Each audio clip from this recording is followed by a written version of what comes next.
Fechando o nosso especial Consciência Negra, o debate sobre representatividade, sobre o trabalho dos grupos que exercem esse papel importante aqui na nossa região, é fundamental. Vai além da presença simbólica, traz também a importância do envolvimento, da participação na sociedade. São grupos que desempenham um papel fundamental na transformação, na luta antirracista também. Comigo aqui nos estúdios para conduzir essa entrevista e também apresentar as nossas convidadas especiais, Bruno Batista e a Vitória Santos. Bom dia para vocês. Muito bom dia, Edu. Obrigada pela oportunidade mais uma vez. E o Instituto Baobá e o Grupo Cultural Afro-Namíbia atuam com projetos de formação.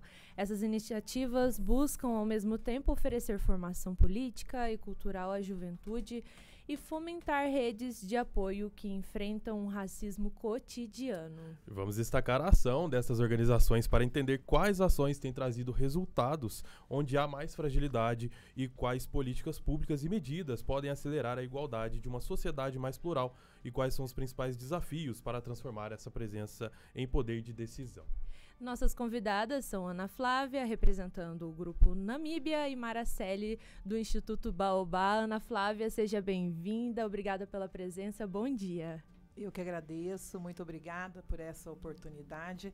A gente vai tratar de um assunto, de uma pauta urgente e necessária. Maraceli, bom dia, seja bem-vinda. Bom dia a todos os ouvintes, o Instituto, aqui representando o Instituto Baobá de Guaratinguetá e região. Uma honra para nós participarmos mais uma vez desse debate com a amiga Ana Flávia. Ana Flávia, o coletivo Namíbia existe para valorizar a história e como começou. São mulheres negras de Aparecida que se uniram em prol dessa causa. Sim, o Namíbia ele existe desde 1988. Então, esse é o ano em que se marca 100 anos da abolição.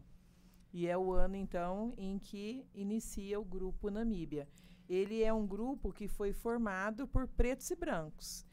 E a primeira ação desse grupo, entre outras, foi a participação na festa de São Benedito, nesse ano de 1988, que não existia ainda uma representação afro-brasileira na procissão da festa de São Benedito aqui em Aparecida.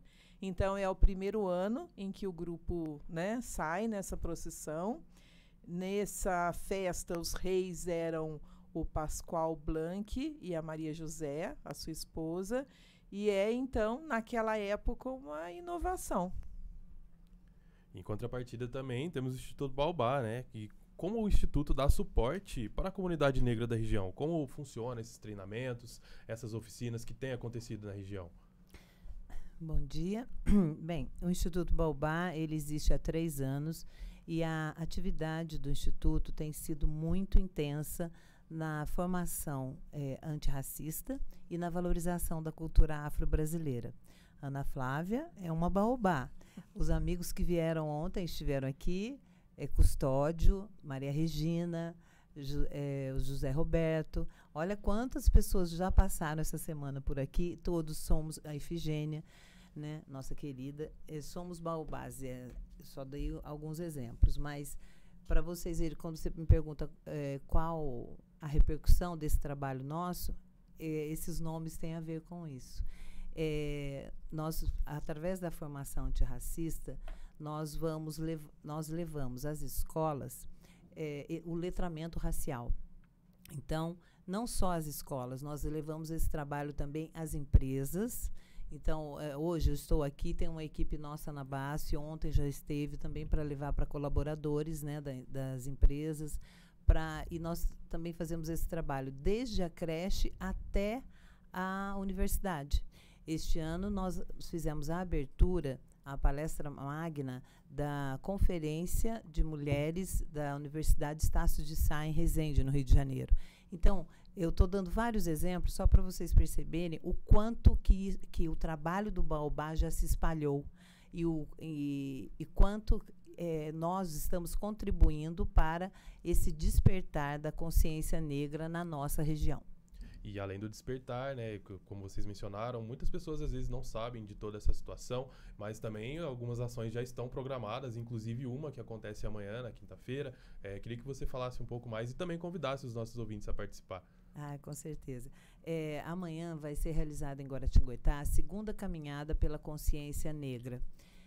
O ano passado nós fizemos a primeira, porque em Guaratinguetá nunca comemoramos, nunca teve nenhuma ação no dia 20 de novembro, no Dia da Consciência Negra. E nós, Guaratinguetá e todas as cidades do Vale do Paraíba, nós estamos numa região em que a presença negra é muito forte, devido à história, né, do lugar.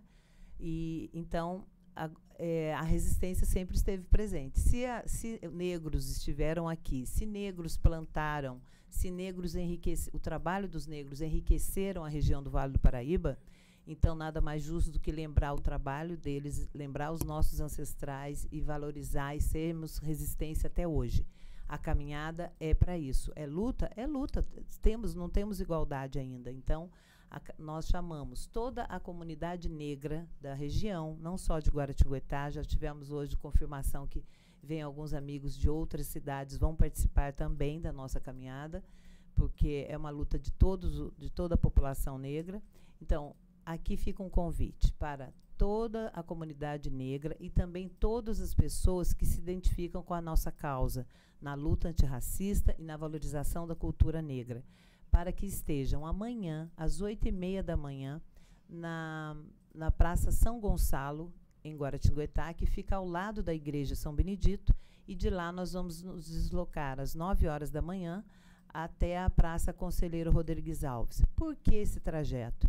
Porque a Irmandade de São Benedito de Guaratinguetá é o movimento negro mais antigo da nossa cidade. Ela foi fundada em 1757.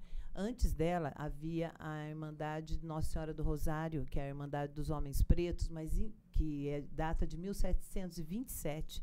Mas, infelizmente, nós temos a vergonha de contar que, em 1935, a nossa igreja de Nossa Senhora do Rosário foi demolida em Guaratinguetá e deixando poucos vestígios, poucos documentos restaram. Então, o que o povo preto de Guaratinguetá vai reivindicar amanhã? Porque se é uma luta, se é o reconhecimento da nossa história, amanhã nós vamos estar abrindo um pedido de assinaturas para que, no lugar da igreja Nossa Senhora do Rosário, na praça, que é a atual Praça Conselheiro Rodrigues Alves, onde hoje tem uma loja, exista uma placa contando essa história, que ali naquele local teve o primeiro movimento negro de Guaratinguetá, datado de 1727. Então, a nossa história de resistência tem que fazer valer o que já aconteceu no passado, né? Então, amanhã, por favor, você que está nos ouvindo aqui na Rádio Aparecida, na Rádio Pop, por favor, leve todos os movimentos. Por isso que o ano passado, quem está na organização é o Instituto Baobá, com o apoio da Secretaria de Cultura, e também ontem o apoio da Prefeitura de Guaratinguetá, agora pela primeira vez nos apoiando também nessa caminhada. Isso para nós tudo é vitória, né? São conquistas, é a luta nossa que está chegando até aí. Então é isso. Amanhã, por favor, todos os movimentos negros de Guaratinguetá participem com a sua camiseta, venham com seus familiares, com os seus amigos, para participar dessa linda caminhada nossa, e a reivindicação será que exista uma placa ou então algum monumento na Praça Conselheiro Rodrigues Alves retratando a igreja, né, de Nossa Senhora do Rosário, porque se é uma cidade turística, onde está o turismo negro, né? E vocês acreditam que a geração atual pode colaborar com um pensamento diferente para estimular e mudar os adultos? Sim, sim. Olha, eu preciso falar isso, a Ana Flávia sabe, no Baobá, como nós temos todos os movimentos negros de Guaratinguetá têm representantes no Baobá. E agora está surgindo um movimento jovem em Guaratinguetá, e eu tenho que citar 3 nomes que estiveram ontem na Câmara. Pela primeira vez também, a Câmara Municipal de Guaratinguetá convidou os movimentos negros para o dia 20 de novembro. Ela sempre premiou. Existia um prêmio Zumbi dos Palmares, mas dessa vez os movimentos foram convidados a falar, que eu acho muito significativo. Então, o Baobá também esteve lá com as nossas 3 diretoras, Miriam Azevedo, Lola e Mestre Morena. Mas, além deles, também outros movimentos se manifestaram na Câmara. E aí, outros movimentos, qual é a nossa felicidade? Que a juventude negra começa a falar. Então, nós temos o Pedro Japa, o Gui e a Polar, que é uma jovem. Os 3 foram na Câmara ontem e falaram. As reivindicações deles são as mais... são muito boas, né? São muito fortes. Por quê? Eles falam pelo hip-hop. O hip-hop representa essa força, né, de protesto negro, porque a juventude negra, agora, diferente da nossa, ela fala, ela está começando a reivindicar. Os alunos negros, os alunos do ensino fundamental e do ensino médio, hoje em dia denunciam racismo. Então, olha para vocês verem como isso tudo é reflexo da existência de um coletivo negro na nossa região. Não só de um, tá? Eu represento um, mas eu acho que é o trabalho de todos. Nós respeitamos muito o Namíbia. Olha a data do Namíbia, 1988.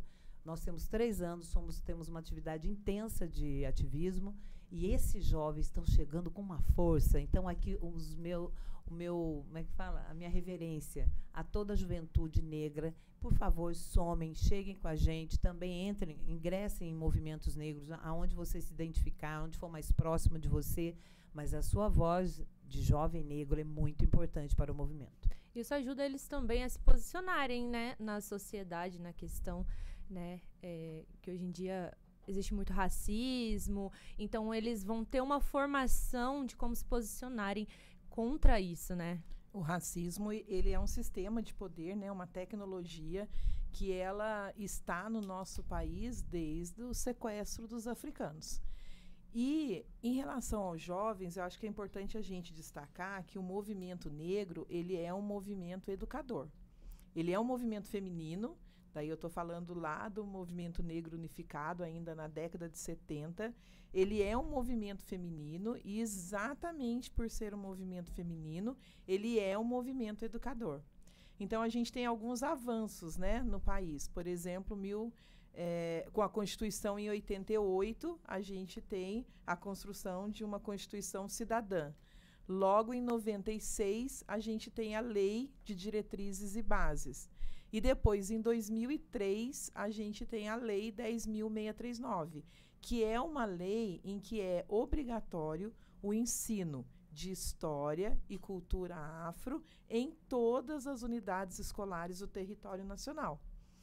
Então, isso é um grande avanço no país, porque se tem que falar dessa cultura em todas as disciplinas. Não é para ter uma disciplina, uma matéria de história e cultura afro. Não, lá na aula de história vai falar sobre isso, na aula de geografia, na aula de língua portuguesa. E o ano passado, o governo federal lança uma política nacional de equidade e educação para as relações étnico-raciais, com ações muito claras e objetivas para serem desenvolvidas na escola, justamente para chegar até essa criança ou esse jovem que está lá nas escolas, sejam elas públicas ou privadas do país. Então, a gente observa que tanto Namíbia quanto o Baobá e outros movimentos negros que a gente tem na nossa região e em outras localidades do país, eles têm uma construção que é um pilar. Ele é educativo. E aí a gente fala de educação formal e da educação também não formal. E falando de reuniões participativas, né, as pessoas sempre precisam desse letramento e também desse ensinamento, que às vezes as pessoas muito não sabem, né, o que está acontecendo, as lutas que as pessoas estão enfrentando. Tanto é que o Dia da Consciência Negra não é mais só um dia, agora ele é o mês da Consciência Negra. Então, é um momento muito importante. Chega também participação dos nossos ouvintes pelo Facebook. O Oliveira Santos, que participou conosco, desejou bom dia a vocês, e ele gostaria de saber se o Grupo Namíbia faz reuniões periodicamente e em qual local acontece e se é aberto ao público. Sim, faz reuniões, uma reunião por mês. Essa reunião acontece ali na estação ferroviária, onde é a sede da Secretaria de Cultura. A partir de qual horário? A partir das 19 horas, uma vez por mês, é sempre publicado nas redes sociais do grupo a data e o horário. Então, ele pode acompanhar pelas redes, tanto o Facebook quanto o Instagram. É publicado, então, a data, o horário, a pauta da reunião. Então, sempre muito importante esse reforço. Então, já fique você ligado às redes sociais do Grupo Namíbia, também do Instituto Baobá. O Instituto Baobá também realiza essas reuniões? Olha, o Instituto Baobá tem uma pauta bem intensa. Então, porque nós, por exemplo, o ano passado, nós nos constituímos legalmente, nós somos um instituto legalmente constituído. E aí, a partir daí, as obrigações aumentaram, né? Esse ano, nós temos algumas conquistas que eu gostaria de dizer. Nós conseguimos uma certificação como ponto de cultura do Estado de São Paulo. Nós acabamos de ganhar também uma premiação da Casa Sueli Carneiro, porque nós estamos começando com o Clube de Leitura Baobá. Então, na minha casa, eu tive a honra de receber, porque eu estou como presidente, né? Tive a honra de receber uma caixa de livros, uma caixa enorme com os atuais autores negros. E amanhã essa caixa vai ser aberta. Eu não abri ainda, para poder abrir amanhã. É o nosso tesouro. Eu acho que o tesouro nosso é a educação. E então amanhã vai ser compartilhado o presente que nós recebemos, o prêmio, porque foi um prêmio. Nós escrevemos o edital. Quem escreveu o edital foi a Márcia Janete, bibliotecária. Ela é auxiliar de biblioteca e ela escreveu esse projeto para nós. E também eu tenho a honra de ter sido, aí é uma coisa pessoal, mas que reflete no Baobá, eu consegui ser selecionada para o Conselho da Comunidade Negra do Estado de São Paulo. Tive a grata satisfação de passar em primeiro lugar com nota 10. E não pensem que isso é falta de modéstia. Não, o negro e a mulher negra, né, não podem ter vergonha de dizer as conquistas que nós conseguimos. Então, eu acho que isso também, agora, a partir de 2026, eu vou estar ontem já estive num evento, Troféu Raça Negra, em São Paulo, por esse conselho, né? E ontem ouvi a fala da Alessi Brandão, a homenagem, ela foi a homenageada da noite. E eu acho que o conhecimento vai adicionar, né, vai acrescentar muito para mim como pessoa, e também vou conseguir fazer melhor essa ponte entre São Paulo e a nossa região. Porque eu não sou conselheira só de Guará, né, é do Estado, eu estou representando o Estado. Então, aqui fica peraí, desculpa que eu perdi as premiações do Baobá. E nós fizemos, o ano passado, a Ana Flávia foi que coordenou o primeiro simpósio de educação antirracista do Baobá. Esse ano nós tivemos o segundo simpósio. A Ana Flávia foi uma das palestrantes, com a Efigênia e a Júnia, de Cachoeira. E, olha, o simpósio de educação Baobá já dobrou de tamanho. Quer dizer, tá vendo? Cada passo que a gente dá, a repercussão aumenta, entendeu? O reflexo do nosso trabalho já começa a aparecer, né? Então, para nós é muito importante a atividade do Baobá. E quem for, negros e pardos, inclusive os 2 jornalistas que estão aqui me olhando, Bruno e Vitória, estão convidados a ingressar, pardos e pretos, a ingressar no Instituto Baobá. Você perguntou das reuniões, que tem que acompanhar pela página, porque nós temos, por sermos um instituto, nós dividimos em comissões. Então, nós temos comissão de educação, até o Custódio, que esteve aqui ontem, ele é o coordenador da Educação Baobá, junto com o Alexandre Roque, de Cunha, grandes amigos nossos. Então, nós temos a comissão de educação, temos a comissão da cultura, de saúde, nós temos outras áreas, muitas áreas da comunicação, esportes. Então, mas o nosso trabalho, primeiro, que mais, né, aparece no momento, é a educação. Nós vamos muito em escolas. Peço desculpas aqui, porque várias escolas ficaram nos pedindo oficinas esse mês, é impossível, porque nós temos muita atividade. Mas o letramento racial que o Instituto Baobá faz é durante o ano todo. Isso a gente precisa bater nessa tecla. Não é apenas em novembro que se fala de negros. Os problemas são diários, infelizmente. O racismo acontece em muitos lugares. No comércio é onde a gente tem escola e comércio. São os lugares que a gente mais recebe reclamações de racismo na nossa região. Então, nós vamos começar também uma conversa com a associação comercial da nossa região, porque precisa. E nas escolas a gente já faz, né? É um desafio diário e é o ano todo. E você que está aí ouvindo, por favor, venha fortalecer a nossa equipe, venha fortalecer o nosso coletivo. Com certeza, um momento muito importante. Ontem mesmo nós já fomos convidados para ingressar no Instituto Baobá, né? O professor Custódio já falou para mim, você não participa, pode ir lá sim, que você vai complementar com a gente. Claro. Olha, tem algo maravilhoso também que aconteceu ontem. A Secretaria de Cultura de Guaratinguetá nos convidou para uma entrevista que a Alesp e a TV Senado estiveram ontem em Guaratinguetá para fazer a entrevista com os líderes dos movimentos negros da nossa cidade. Então, eu tenho que agradecer e também me desculpar, porque assim, eu fui à ponte, eu fui em viagem para São Paulo, dentro de um ônibus, eu fiz toda essa ligação, consegui, porque são as pessoas que vão participar, né, os líderes que vão participar.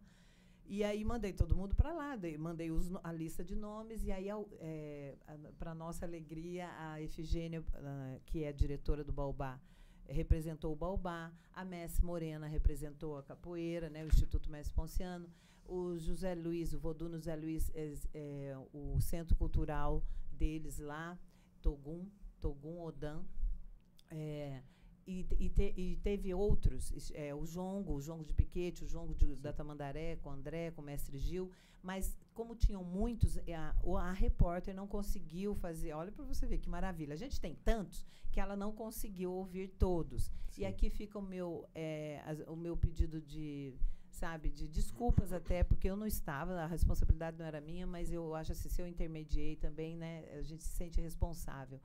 O Bailando para o Futuro é um projeto belíssimo do mestre Valdemar, mestre Sala Valdemar, ele é premiado. Gente, ele faz um projeto que ele dá aula de graças, ele forma novos casais de mestre Sala e porta-bandeira desde criança, né?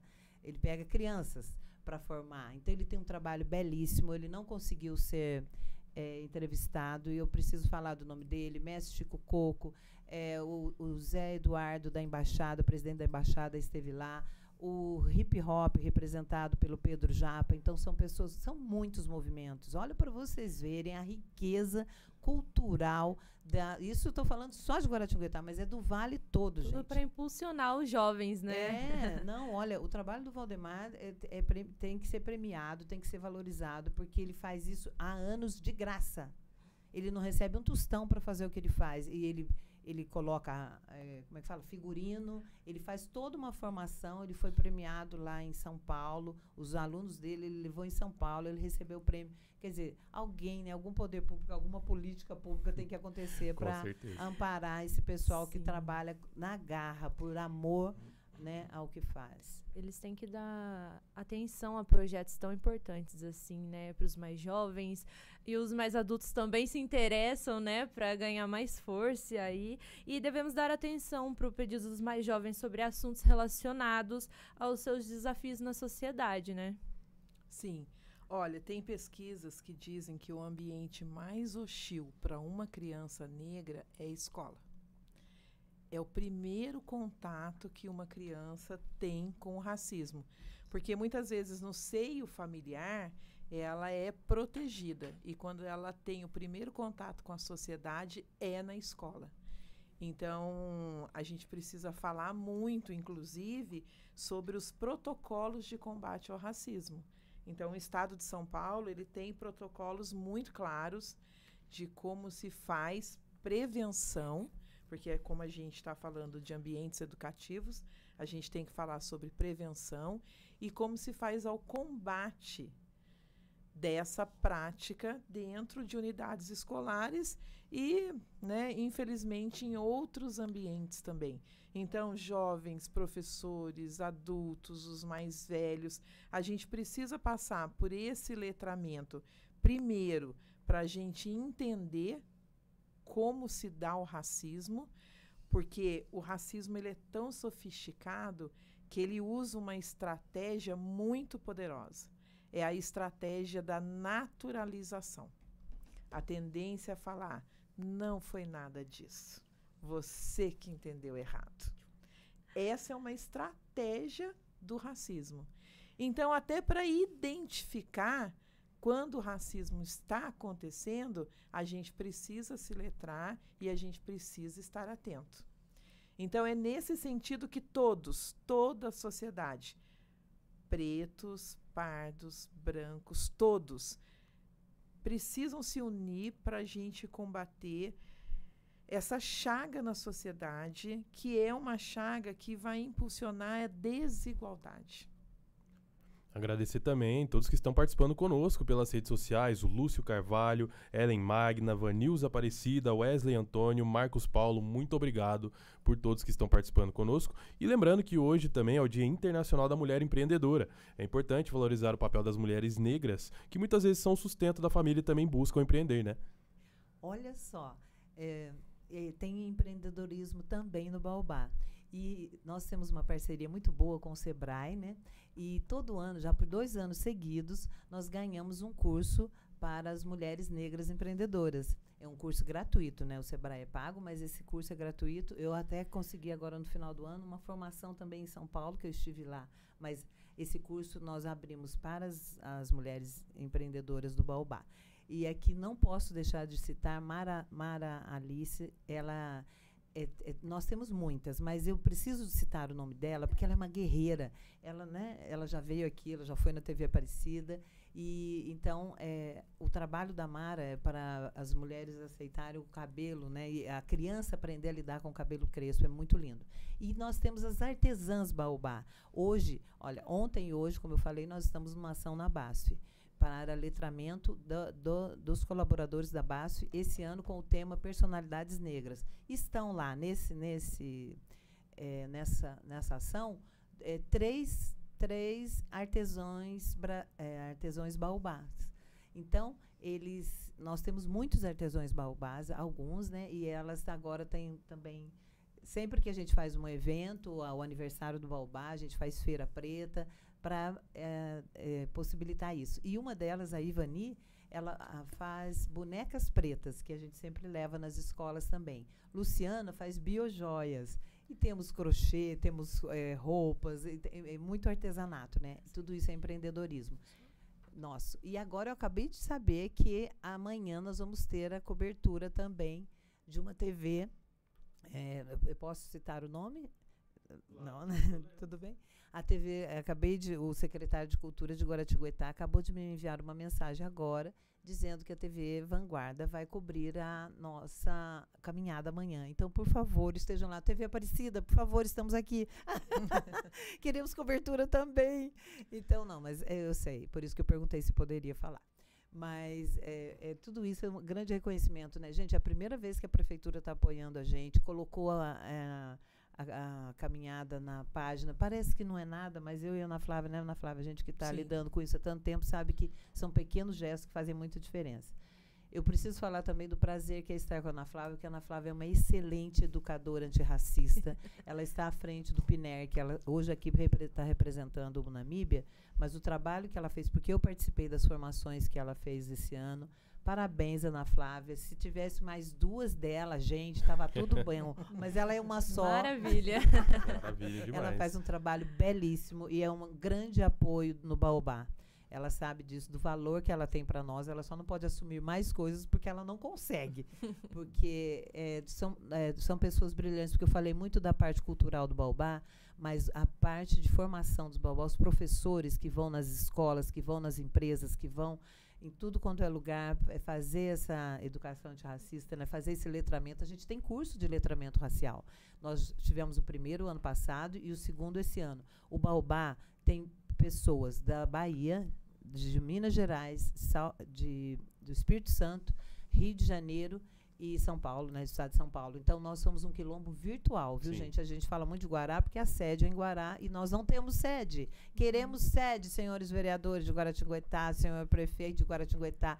O Instituto Baobá precisa de uma sede. Meta para 2026. E como vocês mencionaram, até a Ana mencionou, né, que a escola é sempre um lugar muito volátil para a criança, né, a criança preta. Horrível. Então, para aqueles que já apresentam um quadro muito longo, Ana, de alguns traumas que desenvolveram na escola, qual deve ser o primeiro passo para que essas crianças sejam ajudadas? Como os pais podem se manter atentos a esses casos?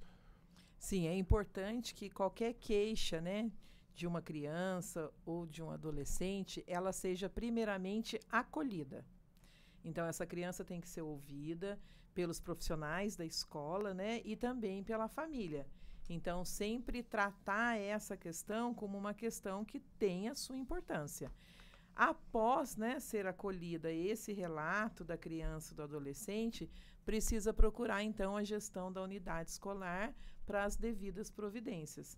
E eu quero lembrar aqui, né, que com o Estatuto da Igualdade Racial, o racismo é crime no país. Então, a gente precisa conversar sobre isso e crimes, eles têm suas consequências, né? Por isso, a importância sempre da prevenção e depois dos protocolos de combate ao racismo. Essa Política Nacional de Equidade, ela já prevê a criação de protocolos desde a educação infantil até o ensino superior. Mas aqui na nossa região, a gente tem se movimentado no sentido de criar esses protocolos para a nossa regional. Então, no último dia 13 de novembro, nós tivemos uma reunião com todos os secretários municipais da nossa regional, com o corpo técnico jurídico, Dr. Pedro Brígido e doutora Evelyn Xisto, que eles têm um trabalho só relacionado a crimes contra a dignidade humana, e aí entra o racismo, e o Dr. Marcelo Cavalcante, que é o delegado seccional aqui de Guaratinguetá. Então, nós tivemos essa reunião com todos os secretários municipais, justamente para formar esses gestores de como se faz protocolos para combate ao racismo em ambientes escolares. E além desses gestores, você acredita que outras representatividades negras possam ajudar essas crianças a ter uma autoestima melhor, a se desenvolver melhor no quesito como pessoa mesmo? Sim, todos. Essa é uma luta de todos. Então, profissionais, né, da área da saúde, profissionais psicólogos, profissionais que vão acolher essas crianças e adolescentes no CRAS, no CREAS, né? Os profissionais da escola, todos esses, os cuidadores, né, todos esses têm a sua parcela nesse letramento racial. E os próprios alunos. Então, com a Política Nacional de Equidade, nós verificamos, por exemplo, que um ponto nevrálgico nessa política é a questão da autodeclaração. Então, é muito importante, e aqui eu quero falar com todos os ouvintes, que na hora da autodeclaração, tanto do IBGE, ou quando o pai e a mãe vai fazer a matrícula da criança na unidade escolar, precisa se autodeclarar. E nós já percebemos que a maior parte das autodeclarações, elas são feitas, infelizmente, assinalado como branco. E essa não é a realidade. Porque a gente olha, né? Os alunos nas nossas escolas, a gente percebe que a maioria dos nossos alunos são negros, pretos ou pardos. E por que eu estou falando que essa luta é de todos? Porque eu já vou fazer o link. Nós fizemos um trabalho nas escolas estaduais, com os grêmios estudantis, onde os alunos gremistas fizeram um trabalho de utilizar a fotografia como reflexão identitária. Então, eles fotografaram os seus colegas pretos e pardos. Gente, a gente está recebendo as fotos, a gente está fazendo a curadoria dessas fotos. Nós temos uma fotojornalista em parceria conosco que está fazendo esse trabalho, fez o trabalho de formação com esses jovens, está fazendo o trabalho de curadoria. É um trabalho impressionante. Quando a gente olha a visão que os jovens têm dos seus colegas pretos e pardos, enaltecendo a cultura, a religiosidade, a autoestima, né, desses adolescentes. Quero destacar 2 pontos aqui importantes, é o seguinte: pais, deem livros para os seus filhos lerem, livros que têm o protagonista negro, o protagonista ou a protagonista negro. Nós temos muitos livros no mercado. E eu quero citar uma aqui que é muito importante, que é a Kilsan de Oliveira. Ela trabalha a questão do cabelo, porque o cabelo é um lugar de dor para a criança negra. Então, aqui o Sam tem livros importantíssimos. Então, deem esses livros para suas crianças pequenas, para que elas possam se ver representadas nessas histórias de autoestima. Como você falou da mulher empreendedora, eu guardei uma informação aqui. Quem não leu ainda Um Defeito de Cor, da Ana Maria Gonçalves, que é a primeira mulher negra que está na Academia Brasileira de Letras, ela tem uma protagonista que está escravizada e ela vai tratar da questão do empreendedorismo nessa situação de vulnerabilidade. Então, quem não leu, leia. A resistência e o empreendedorismo do povo negro, ele data da época da escravidão ainda. Por isso que nós estamos aqui. Fica aí essas dicas maravilhosas, né, para mães, pais que querem, né, introduzir essa cultura nos filhos, né, que é tão importante. Isso ajuda na educação deles e até lidar com os amiguinhos na escola, né? Isso é muito bom. Muito obrigada, viu? Obrigada também pela presença de vocês. Chegamos ao fim. Infelizmente, estava tão boa a conversa aqui, né? Mas, Ana Flávia, muito obrigada. Eu que agradeço. Maracélia, obrigada pela sua presença. Muito obrigada. E eu tenho que falar só uma parceria. A parceria do Baobá com o NUP, é o primeiro núcleo negro da FEG do campus Unesp de Guaratinguetá. E nós temos levado mensalmente uma palestra por mês, alguém do Baobá, os jovens do Baobá, para dar palestra na FEG. Perfeito, agradeço também pela presença de vocês, pela atenção e todo o carinho com os nossos ouvintes. Eu agradeço mais uma vez pela oportunidade de estar à frente mais uma vez dessas entrevistas no mês da Consciência Negra. Edu, volto com você. Mandaram muito bem, viu? Tava acompanhando ali, uma verdadeira aula. Parabéns pela condução aqui da entrevista. Obrigado aos nossos convidados especiais, Ana Flávia, Maracélia, sempre muito gentis aqui com o Jornal Regional. Casa de vocês, sejam sempre bem-vindas aqui. E para quem não acompanhou, fica o convite também. Temos outros especiais na programação aqui da Rádio Pop, também da Rádio Aparecida, nesta semana, no mês da Consciência Negra e ao longo de todo o ano, trazendo à tona esse tema tão importante. A gente volta a seguir com a Bolsa de Empregos e também as informações do trânsito.